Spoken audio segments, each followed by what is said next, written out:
दोस्तों, मेरा नाम है कुमकुम बिनवाल। बीजेपी ने पिछले 8 सालों में कुछ किया हो ना किया हो, एक खास नैरेटिव सेट किया है। वो ये कि वो एकमात्र हिंदुओं की पार्टी है।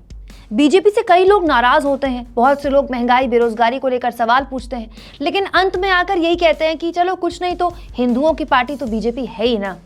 लेकिन ऐसा पहली बार हुआ है कि बीजेपी के प्रवक्ता के एक बयान से उसकी इस छवि पर धब्बा लगा हो।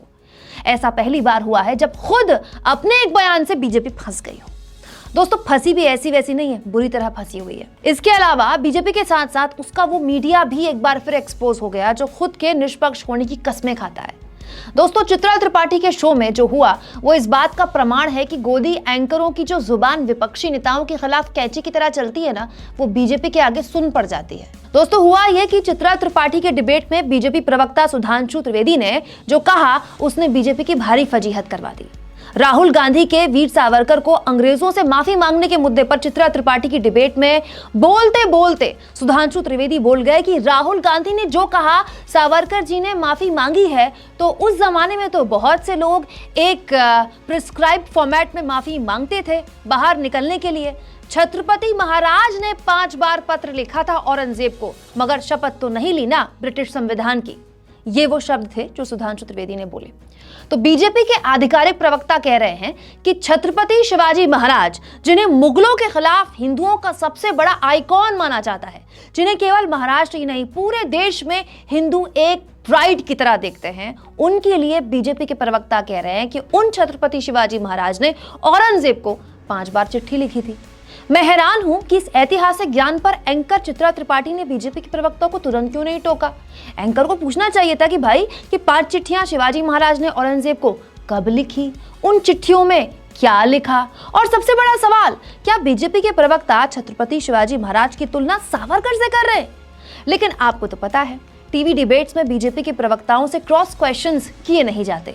हाँ, ये पक्का है कि ये ज्ञान अगर किसी विपक्षी नेता ने दिया होता, किसी विपक्षी प्रवक्ता ने डिबेट में दिया होता, तो एंकर महोदया ने वहीं उनकी इतिहास वाली क्लास लगा दी होती। पूरे डिबेट का रुख ही बदल गया होता, और तो और पूरा चैनल इसी एजेंडे पर आ चुका होता कि देखिए विपक्ष कैसे शिवाजी महाराज का अपमान कर रहा है।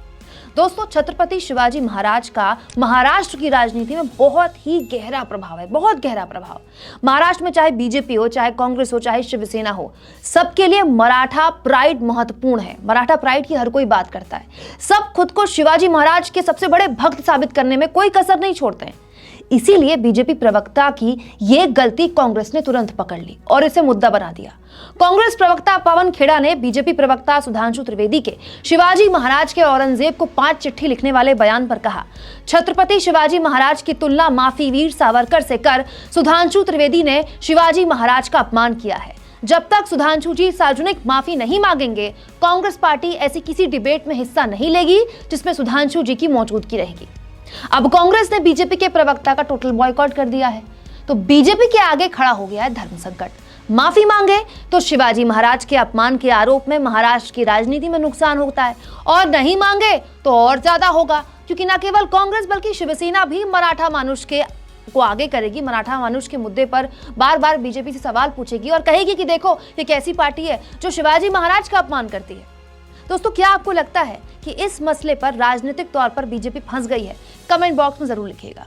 और दोस्तों, चैनल को ज्वाइन भी करें, सब्सक्राइब भी करें, और अब यूट्यूब ने हमें थैंक्स का भी ऑप्शन दे दिया है, जिसके जरिए आप हमारे फ्री जर्नलिज्म को सपोर्ट कर सकते हैं।